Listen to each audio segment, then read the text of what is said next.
Welcome to the Audiobook Lovin Series, a month-long event celebrating the authors and narrators that bring romance stories to life.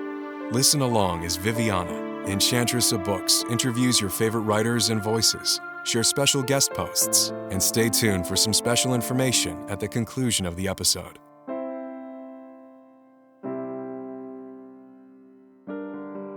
Hi everyone, today I have the pleasure of chatting with guest, narrator, author, and owner of Lyric Audiobooks, Andi Arndt, and Katie Robinson, a producer of Lyric Audiobooks, is joining us as well. Hi guys, welcome. Hi. Hi. So why don't you guys start a little bit telling us a little bit about yourselves and how you came into being, Andi, in your case, a narrator, author, business owner. Did you want me to go first? Or whoever, you guys pick. Yeah, go ahead, Andi. Well, about 10 years ago, I got into audiobook narration, and I got into it initially as a proof listener for a production company, and I learned a whole lot by listening a lot and being on the production side of the industry, and I let my boss know that actually I was interested in jumping over to the narrator side of things, an acting background. I taught acting at the university level, and I had done some audiobook specific performance training with the wonderful Pat Fraley, and Scott Brick, Hillary Huber, and Kata Mazer. So sure enough, sooner or later, they found an audition for me, and I got onto the narrator side of things and started to build up my career. And about 2015, I started to get more romance. Things developed with Kylie Scott's Stage Dive series, and people started discovering me through that and requesting me. Things kind of snowballed to the point where I was getting more requests to do books than I had time to do books. And yet I knew all these really great narrators who were super good at romance, both men and women. And so I started to say, well, I can't do this particular, especially if it's a series, it's hard to commit to, but I can cast and produce it for you. So I started to do that just myself. And then I guess it was 2017 or 2018. I think it was 2018. I met a representative from a small publishing house at RT in Atlanta, and they asked us to do a whole series for them that was a book a week. And that kind of volume was just, Wow. needed help. But I always try to find a way to say yes, if I can. So I asked Marnie Penn Coleman, who I've known forever. We were actually college roommates. If she's an actor, she's way more experienced as an actor than I will ever be. And I asked her if she would be interested in being the production coordinator for that series. And she picked everything up super quick. And then we maxed out her time. And then we added Kim Gilmore, who's up in New York State. And then she took on a roster of authors. We maxed out her time. And then we're like, all right, we're going to do one more, but this one's really got to count. And thank God, Katie Robinson responded to our posting that we were looking for another production coordinator. And so now we're good. We decided at the beginning of this year, we have Kat Littrell. Kat Littrell. I always say that wrong. Mm-hmm. She is heading up our Australian division, which is very exciting. So she's focused on authors in Australia right now. So we have Marnie, Kim, Katie, and Kat. Yeah. A lot of Ks. A lot of Ks. Mm-hmm. We'll have to start calling Marnie Kamarnie or something. That's fantastic. I didn't know that you guys were branching out internationally. Yeah, man. That's awesome. All we need is a UK division. And I was just about to say that. Johannesburg, and then we'll cover the... That's awesome. Fantastic. What about you, Robin? How'd you get into this? Katie. Sorry. Robinson's my last name, so it was close. Sorry. Well, I think like many people, I kind of had like a non-traditional introduction into the audiobook world. I was an ESL teacher for quite a few years, and I started working for a startup in Toronto, and I was getting kind of burnt out and knew that I wanted to make a change, and I'd always wanted to go into publishing initially. It just never really took me there. So I mostly got lucky. I found a job posting for a retailer at the time that was looking to branch out and start publishing audiobooks. And I basically interviewed. It was the most intense interview of my life, which I think is saying a lot because startups always like to be creative. And so anyways, I went in, I had this interview with the lovely Michelle Katz, who now is at Kobo. She does audiobooks there, but at the time, yeah, she was there and she was looking for an acquisitions editor. So that's kind of how I started in the audiobooks field. I was basically just trying to find books to make into audio. And after a few months, I took over social media there. Lots of ups and downs, lots of like purchases and big changes because it was a startup. And eventually we moved, changed companies, changed owners, and eventually we got to the point where it was just a small team of us, and we wanted to do a romance, like branch off more into romance. So I kind of took the lead on that with Michelle. And yeah, that's kind of how I think Andi and I crossed paths. Obviously, I tried to cast Andi many, many times. Most of the time was very unsuccessful because she was so busy. But yeah, so that's kind of how I got more into the romance audiobook scene, was through that imprint. And that's when I really realized how much I loved romance. I had read romance like here and there because I kind of read across all genres. But at that time, I decided I was going to only read romance for a few months, and it just kind of like re-sparked my love for it. Mm-hmm. And once I started working in the romance audiobook field, I realized that a lot of the narrators and the authors are like so passionate, and just like it's such a friendly community, and everybody's really working to support each other. So once I left that imprint, I like knew I really wanted to get back into it. So when Andi came to me, even though she says it was a miracle on her part, it was more a miracle on my part, because I was so excited to get back into the romance audiobook field for sure. Andi, you started as a narrator. Yes. And then you listened to the video, so I kind of know a little bit how the Heidi's Guide to the Four Little Words started. But why don't you tell us how that all really came about? Well, I mean, beyond what we covered in the Audible video, it came about quickly, I remember, from just sort of having this fun idea that you play around with your friends, where the stakes are really low and you can, be silly and laugh with your friends, to I just kept thinking about that character, whose name was not Heidi to begin with, but became Heidi later. But it's a good name for her. And I thought, oh, I've always heard actors talk about how they created an original character. And I would think, well, I must not be able to do that because that doesn't really work like that for me.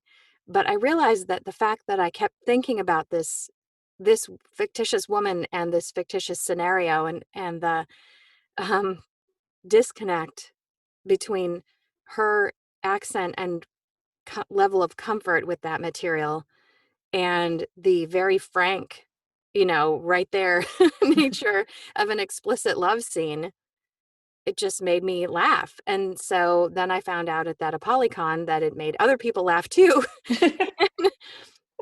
You kind of go, oh, maybe it's as simple as having an idea that seems like an idea worth pursuing. And so I was lucky to have a connection at Audible who hooked me up with Tara, and Tara and I hit it off, and there we are. So, yeah. Mm-hmm. No, it was hilarious. And for the listeners that don't know a little bit about Heidi's Guide to the Four Little Words, that's actually not even the original title, I know, right? Because you were thinking of other things. No, we wanted to call it Heidi's Discount Erotica because that's the name of her podcast. Yeah. And the joke with the name of her podcast, it comes out accidentally when she's drunk, that she should call it Heidi's Discount Erotica because nobody would pay full price to listen to her read this stuff. So it comes out of this deep insecurity And I do coach narrators who want to start recording romance, but they want to know if they're a good fit for it Mhm. because they don't know if they sound creepy. I've had men actually say, "I want to read you a passage and you tell me if I sound creepy." You know, because it's just a really intimate medium to begin with, and you're all by yourself. You have zero feedback. It's not like there's an audience there. And Mhm. so you're kind of in this weird feedback loop and you don't have any way of knowing how it is. And so I think the scenario came partly out of just the common experience that any romance narrator or any narrator has of feeling like an idiot sitting, sitting by yourself with your microphone, so. Mm-hmm. No, yeah, and it was published in last year, Mhm. and it was actually right around the time that I was like, I think I'm gonna start my podcast. Um, I've been doing the Audiobook Lovin Series for at the time 5 years, and I was getting the ideas because people were saying, hey, you should do this just more year round, and I'm like, I can't do it daily like I do it in June for Audiobook Month. And so here I'm listening, and we haven't officially launched the podcast yet, and I'm going, oh, equipment. And so this whole thing with Heidi and how her process was hilarious, and I could so relate to that. I have yet to do an episode where I am drunk. I don't think I'll do that. She sounded like she had fun, so it's one of the things where if I can listen up a little bit, but it was just so much fun. But the authors always say, oh, I don't listen to my audiobooks. Like, oh, no, I can't. Well, this is one of your books, but you also narrated it. How was that for you?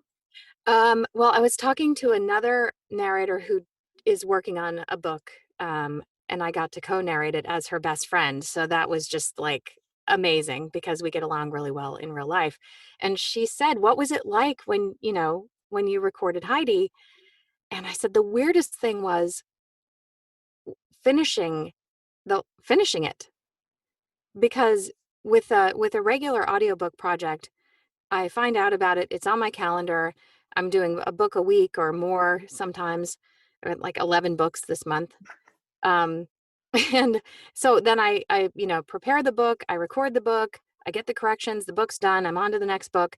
But this, when it's your book, you're so invested in it and you're so involved in so much of the process, the publicity schedule, approving the cover art, going through edits and all this stuff and the angst of, are people going to like it, are people going to read it, are people going to listen to it?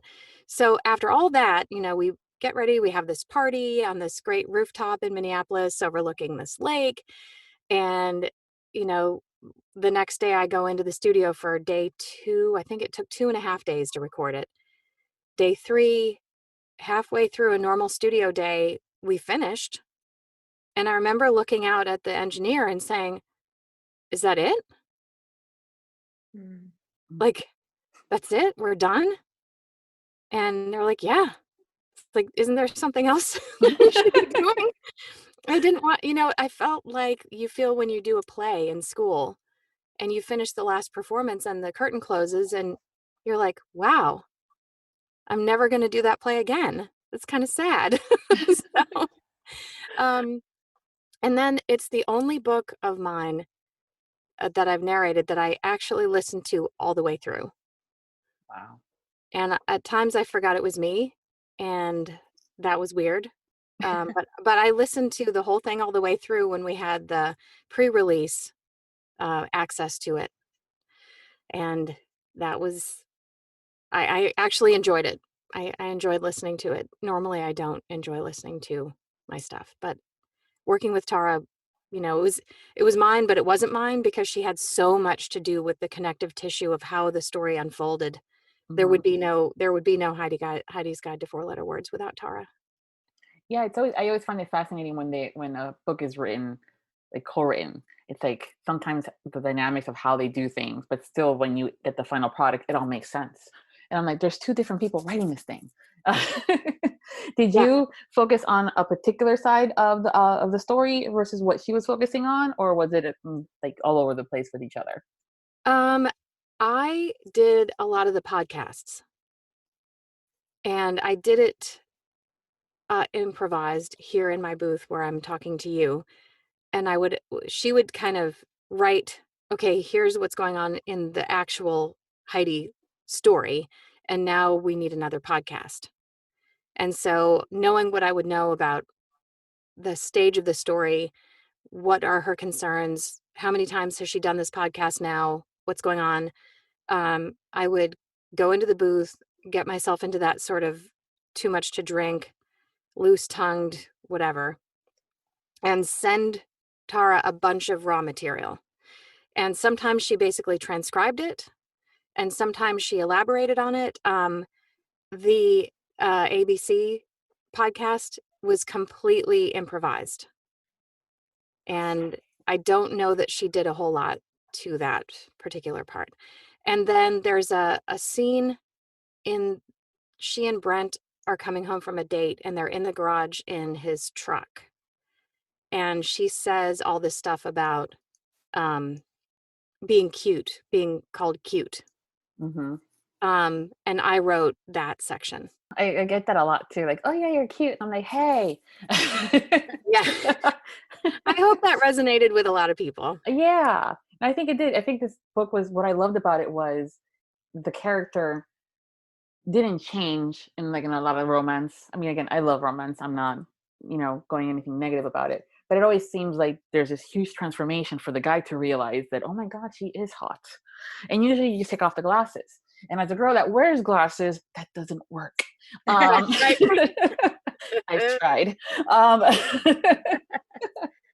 But she, overall, the only change that happened with her was her confidence in herself by doing stuff by herself. And it was just awesome to kind of see that you could totally be yourself. And she was a sweet, nerdy, and then of course the accent was something too. I've never heard a Minnesota accent in a book where it's romance and they're the main character. Right. Yeah. There's no call for it. Nobody ever, it's not considered a sexy accent. Yeah. And yet when I was, we moved away when I was a teenager, but when I was, starting to get interested in boys, which was shortly before we moved, I mean, it was all part of the package. And so it's gotten sort of cliched as this strident accent, it's, the connotation of it. And I would like to challenge that. And Katie could probably talk about the whole Canadian thing too. Oh yeah, that is true.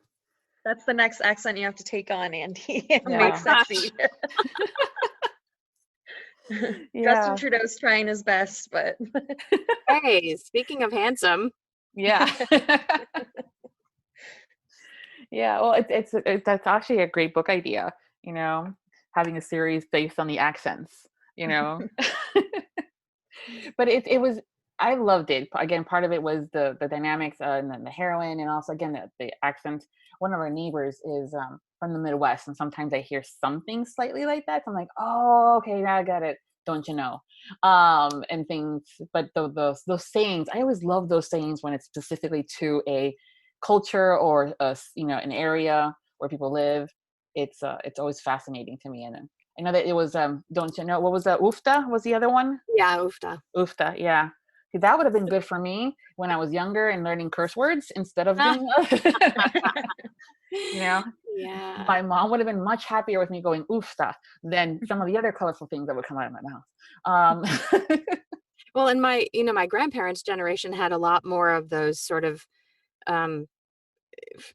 ways of speaking, ways of structuring a sentence that nobody uses anymore. And I got a couple of dings from Minnesotans who got very technical about, well, Waconia is really Greater Twin Cities at this point. It wouldn't sound so much like way out in the farming areas or way up north that has a stronger accent. And I know that, but we actually talked about what names of towns had good vowel sounds for the accent. And so Waconia won. Mm-hmm. But we definitely talked about Owatonna. Which I dated a guy named Tad from Owatonna when I was in college. And yeah. Wow. And congratulations, you were a winner. That book was winner of the best 2019 in Audible Escapes. So congratulations for that. That was Yeah. awesome. Thank you. Thank you. Yeah. So you will come from being the narrator and the author, and of course now the business owner. Can you tell us a little bit about what exactly is Lyric Audiobooks? Okay, so there's some confusion sometimes because I'll have fellow producers ask me about buying rights. I do not buy rights. Lyric Audiobooks is a production company, which means that authors who want to retain their audiobook rights, which means they get all the income, all the royalty income, come to us purely to cast and produce and deliver a retail ready audiobook. And so it's not on a royalty share basis, it's a buyout. So we have a per finished hour cost. So authors pay us a per finished hour amount to produce their audiobook. Sometimes they already know who they would like casting wise. Sometimes they ask us to send it out for auditions so they can hear maybe 3 men, 3 women and cast from a short list that we recommend. And then we schedule everything, we coordinate everything. We have post-production people who do editing and proof listening and mastering of the final audio so that all the author has to do is upload it to whatever distribution platform they choose. And so Katie, is there anything you want to add about working with authors?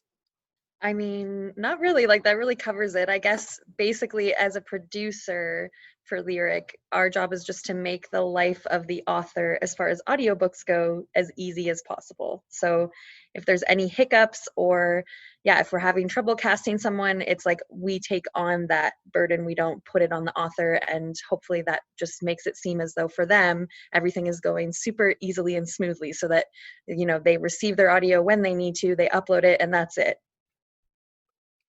You make it sound so like, whoo. I know that you guys it's like sometimes wrangling cats to get everything because these a lot of the narrators are very busy and they're being cast out. But I know that for those of us that listen to the closing credits, we hear things produced by and edited by, engineered by, production manager, and all these lovely terms. And many of us are going, who, what, when, where, what? Can you tell us a little bit about how, exactly what these roles are? Katie, you want Sure. to take a crack at that? Yeah. Yeah, sure. And Andy, feel free to jump in. Okay, so I mean, for most of at least for most of my productions, yeah, we do have a producer. So in that case, for me, it would be me, and just some of the producers that Andy already mentioned for us. And for those people, we really are just taking the script, like Andy said, helping the author cast, discussing kind of the characters and pronunciation, that kind of thing. And yeah, like you said, wrangling cats, trying to get schedules together. So once that happens, we are basically just overseeing the production, making sure everything goes smoothly and that everything's going on schedule. So then we also have an editor. The person that I work with the most often is kind of filling multiple roles. So he is the engineer and the editor. He's doing all of the mastering. Sometimes, occasionally, there would be a need for different people to take on different roles. But yeah, for the most part, most of the projects that I've been working on. So yeah, we're just trying to oversee people's schedules and making sure that everything's turned in on time. And then, yeah, basically the editor that I work with, at least for me, he kind of fills the role of a lot of the other roles that you mentioned. So he's the engineer and he's the proofer and he's the masterer. So it's kind of nice to have someone that's doing all of those things at once, just because then they're really familiar with the project. And then, yeah, so once he kind of helps with everything, he'll go through, edit the book once he receives it from edit the audiobook, just to be clear, once he receives all the audio from the narrators, and then he gets back to them with all of their corrections. And once they submit pickups, he fixes the book up nicely and gets it ready for a beta listen to the author. And once the author is finished with that, some of them do it themselves, some of them have beta listeners. As you mentioned, some people don't like listening to their own words. And then we make any needed corrections after that, and then that same person the same editor will master the files. But like you said, sometimes it's separate people, but so far I've been really lucky to just work with mostly one person, and that kind of gives them like an intimate knowledge of the book that I really like. But yeah, there's so many different roles in audiobook production in general that if people were trying to get into the industry, that they could kind of focus on. Yeah, and I'd love to back up just a second and have Katie talk about what mastering is, because that's the art. Yeah. Yeah. It's not, well, it's like mastering. I'm like, what are you mastering? I want to know. Yeah, sure. And Andy, you can jump in here with more details because I'm definitely not like the tech specs expert. But basically, it's just to make like all of your CDs when we were kids and stuff, like all of the music that we hear is mastered. And it's basically just to make the audio quality as high as possible. And so you're not hearing like, obviously in editing all this background noise gets taken out and stuff, but it makes it so that like any dead time is not like a buzzing in your ear. It's not like it's essentially just lifting the quality up. Andy, do you want to elaborate there? Well, one thing that the mastering process also does is it evens out the overall volume, Mm-hmm. so that let's say you're driving in your car and there's a section where two characters are, hiding and needing to whisper to each other, and you turn your volume all the way up. Once the action starts up again and maybe people are shouting because they're running from that hiding place, you'd get blasted out of your chair if it wasn't mastered, because you'd be having to turn up these really quiet parts, and then the loud parts would be, relative to that. So there is they bump up the quiet parts and they calm down the loud parts, and the energy still comes through as a difference. Volume doesn't assault you like differences in volume. With two different narrators working on a book from two different studios, their microphones aren't the same. Different microphones sound different on different voices. Their recording environment doesn't have the same background sound. And so a really good post-production engineer is able to take those two totally different studio environments and get them simpatico. Mm-hmm. Mhm. Yeah. Yeah, it's really a science and an art. I think if you're really good at mastering, you just will forever go unnoticed, because that's when you know it's a good mastering job, is that you don't notice anything wrong. And I mean, that's what you're always aiming for. But if somebody doesn't do a good job on mastering, you'll notice right away, for sure. The next thing, and I know it's a rather large netted question is, but what do you guys recommend to authors that are going, I want my book to be in audio format, but I don't know where to start, or if it's worth it, or all that, those, questions that they ask themselves. Hmm. Yeah, I think they have to decide whether they want to try to sell the audio rights or retain them right off the bat. Obviously, there's different benefits to both. I personally think that retaining your audio rights is great for obvious reasons, but yeah, so if they decide that they want to self-publish, then yeah, that kind of starts on a whole new journey. They have to essentially budget out how much they think they're able to afford based on what they can project sales for. So if they have backlist titles that are already published in print and they want to do those in audio, they could kind of look at the sales most recently, not just over time, but also recent sales, and see if like they think that that can translate into the audio market.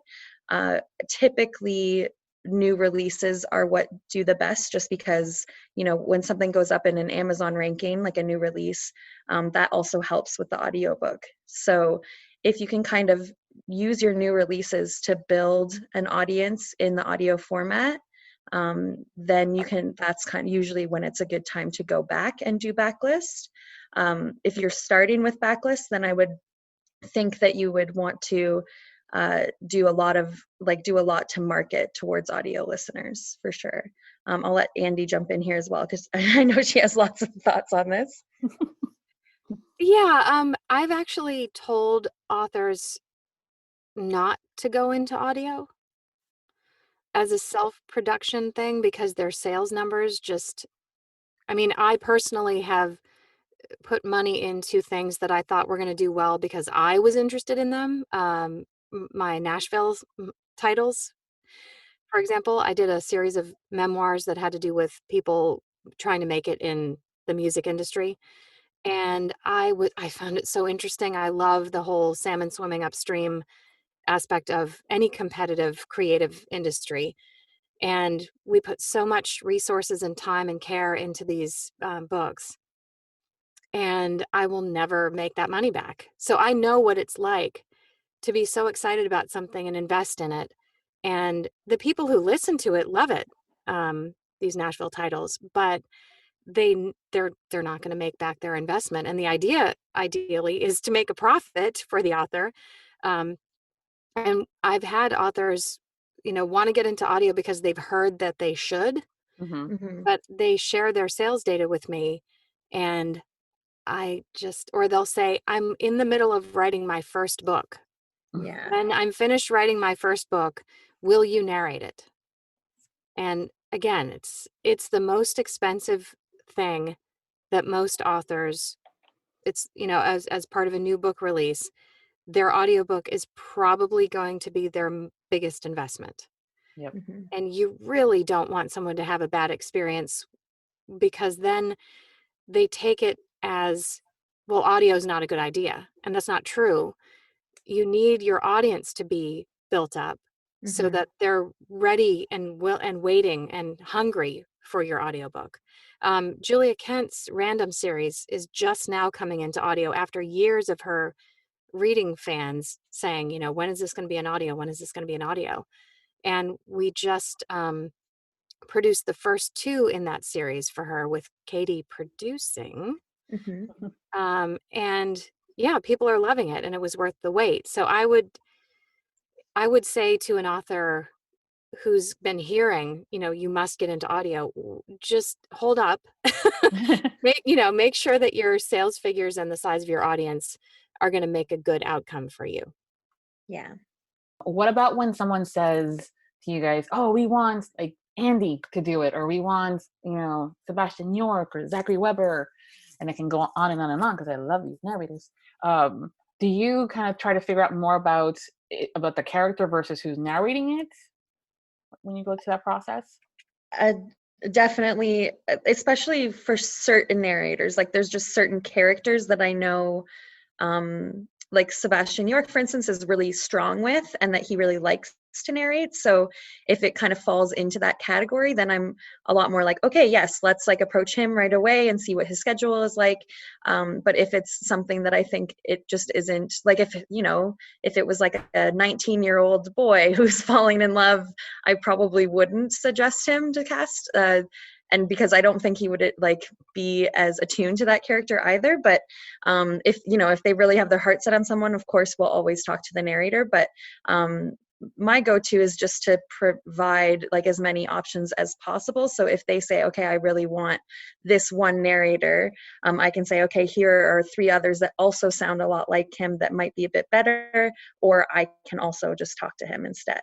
And again, it really just depends on the author. I think to me, that's what's like the most special about Lyric, is that as a producer, I work with the same authors over and over and over again. So I really get to know them. I get to know like their preferences, and exactly like the types of books that they're writing, and you're familiar with their voice a little bit, and that kind of helps when you're casting, for sure. Mm-hmm. Yeah, that structure of our company actually comes from, I talked about Marnie earlier. Marnie and I worked in the private sector right out of college, putting ourselves through our various, other things that we were doing. And the structure of the department that we worked in was account managers who had specific accounts, so that over time you develop a shorthand and you know what that client needs. Mm-hmm. And so when we take on a new author, they have a dedicated producer assigned to them. And like Katie was saying about the post-production person that she works with, they also have a shorthand way of communicating with each other. I have an editor who works on all my stuff that I've worked with for years. Marnie has a go-to editor that she works with. Kat in Australia and Kim up in New York State have editors that they tend to work with over and over and over. And we just think that it's a more efficient way of working. And again, this all happens really without the author needing to be aware of all the emails flying around. So Yes. much email. Never ending emails. Woo! And then we didn't even talk about Camilla, who's our business manager, who handles she supports all of us. She supports us by, checking in with about schedules, more like bookkeeping, payments, contracts, all that kind of stuff. Which is amazing, because if we were also doing all of that, like, I don't know how she keeps it all straight.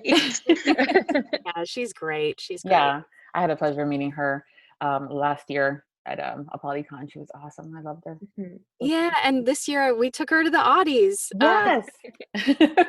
We offered for any of our staff who wanted to go to the Audis, we'll buy the ticket. And so Katie came down from Canada, and Camilla came from North Carolina, and Marnie came from Washington, D.C., and Kim was waving to us from upstate New York.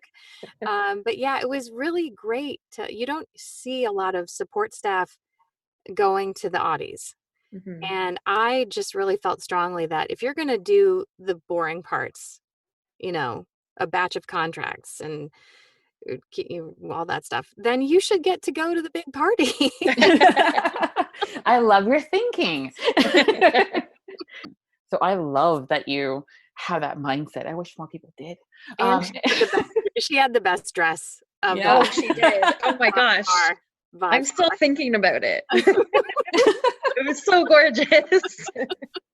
Yeah. Well, the Audis are like the Oscars for audiobooks. But you guys now seem like you guys actually have so much fun there, but it's also like a reunion for you guys. Yeah, we all come out of our little hidey holes. And it's like either sweats or a black tie in this industry. In between. Yeah. Oh my goodness. You guys look like always you guys are having fun and catching up. The conversations, the eyes are lit in smiles and all that fun stuff. I love seeing that for you guys. And we slipped the Audis in this year right before the lockdown too. Yes. Yeah. Perfect timing. Right. So I know that you mentioned that Lyric Audiobooks, it's a production company, but it's also very like a boutique. What I don't want is to have everybody, and I do mean everybody and their mother, emailing you guys saying, would you do my books? Would you do my books? Would you do my books? For your company, how do you decide that it's the right fit to have this client work with you and vice versa?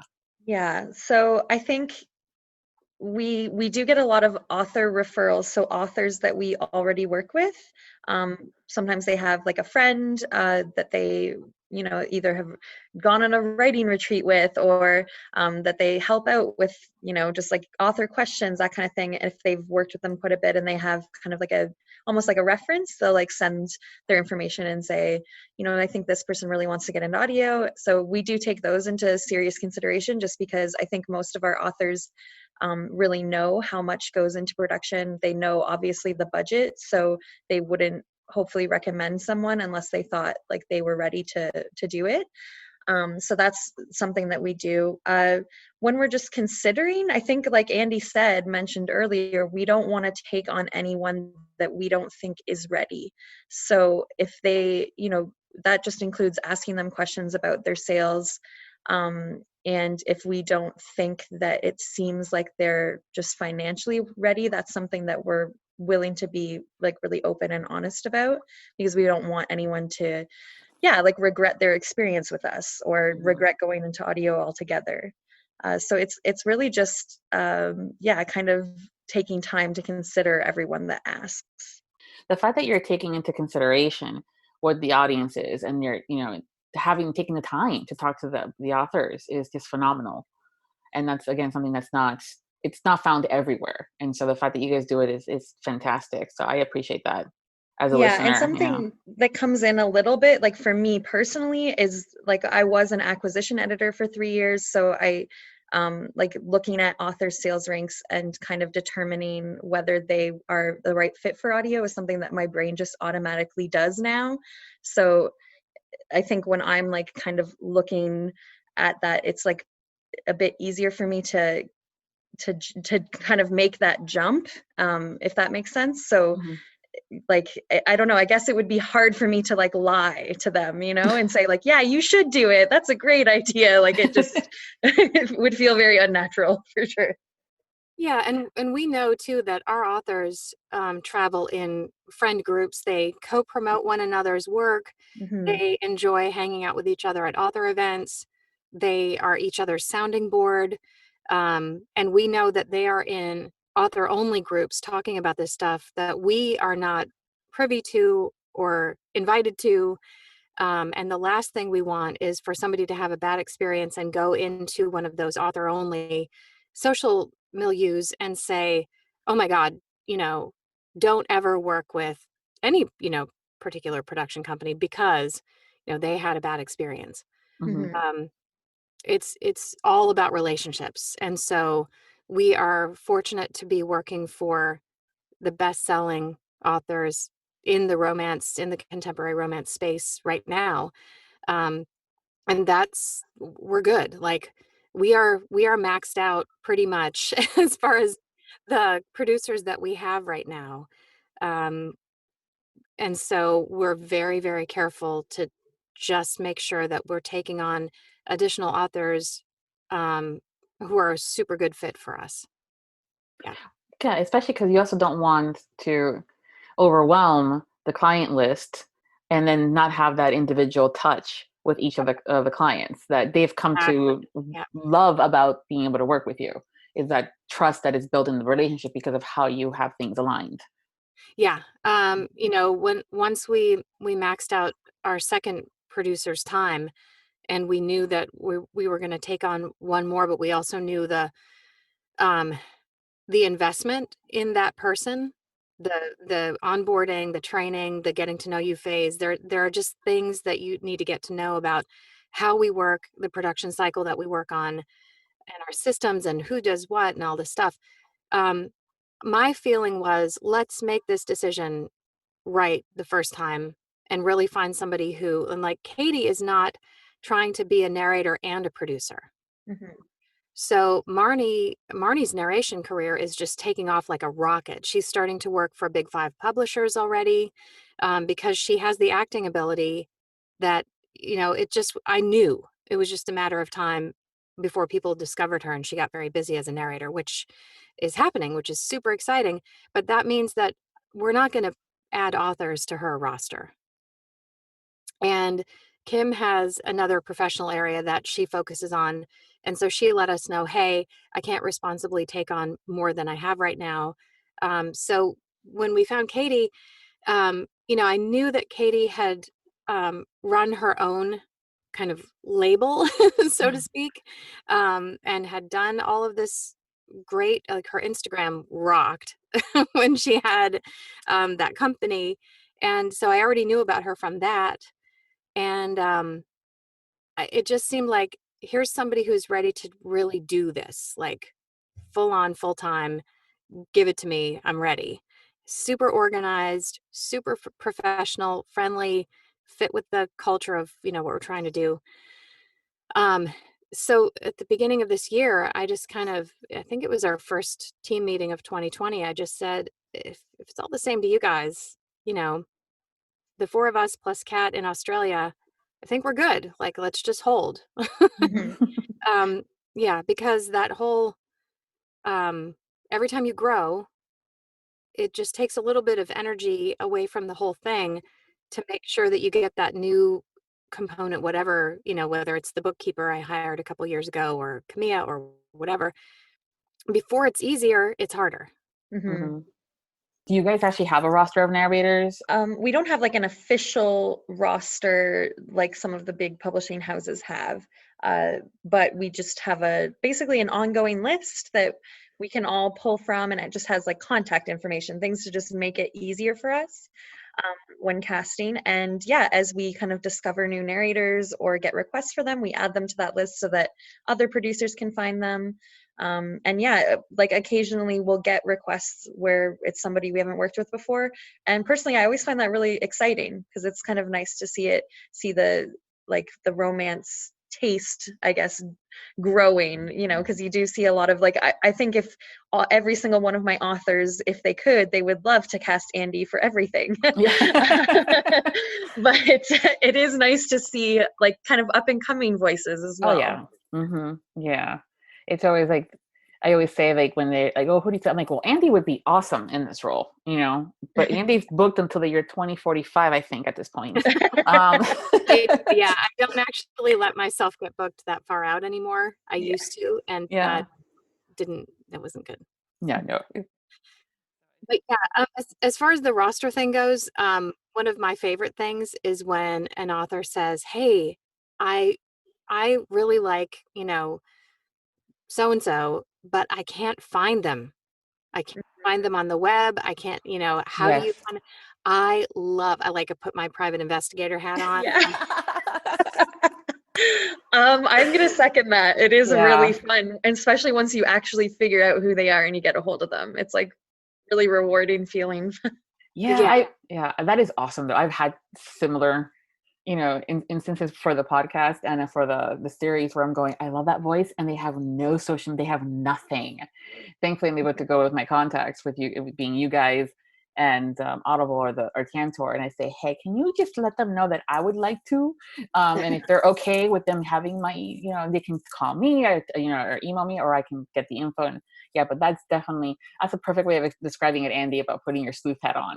Oh, I love it. I love finding people. And I mean, the first person I ever had to find was Sebastian York. Mm-hmm. And he is really, really hard to find if you don't know what you're doing. And so I worked my contacts, and I finally got an email and emailed him and said, "Hey, listen, this author wants us to co-narrate a book. I know you don't know me from Adam, but would you be open to working with me?" And thank God he said yes. And the rest is history. So yeah. Wow, that's also for me. It's nerve-wracking. I don't know how it is for you to email them and just say, "Hey." well, I mean, it's not nerve-wracking for me. I'm so excited that I found their email that Yeah. I write the email and I send it. And then if it's meant to be, it's meant to be. Yeah. So do you recommend for the narrators that are thinking, when it comes down to that contact information, should they have something online, or do you really like that sleuthing that much that you're Well, no, it's okay? no, they should be online. They should have a social media account, or they should, any social media account, because we're going to check them all. So they don't need to be on them all. They just need to be on one. And it needs to be clear when we find them that that's who that is. Because if there's 50 million John Smiths, we need to see some audiobook covers on somebody's profile. So we go, that's the right one. That's important too. I know something that I'm when I have to look for a narrator because I want to invite them on, and I'm going, I can't find, you have nothing. So it's hard, but I also like doing that detective work too. It is fun. It is fun. Mm-hmm. Yeah. So why don't you guys share what's coming up next out of your production company? What's being released? Oh, well, there's actually so much, I feel like, right now, which is really great. I have some backlist stuff with Megan Quinn. She has a sports series. She has The Dugout and The Lineup coming soon. Ruth Cardello also has some backlist stuff coming out soon. It's her Bachelor series, our Bachelor Tower series. So that's really exciting. I personally really enjoyed reading those. So yeah, I'm kind of excited for that. And then a new author that I'm working with, Catherine Cowles, has a first in a new series coming out called Reckless Memories. And that one is narrated by Andi and Joe Arden. So it's amazing, as you can imagine. Really love her writing. I'm so excited that we're working with her. Yeah, she's just I've never had a bad experience with an author here, ever, but she's really great. She's been really great to work with. just as far as onboarding goes, she's just like very sweet. So it's really great to work with her too.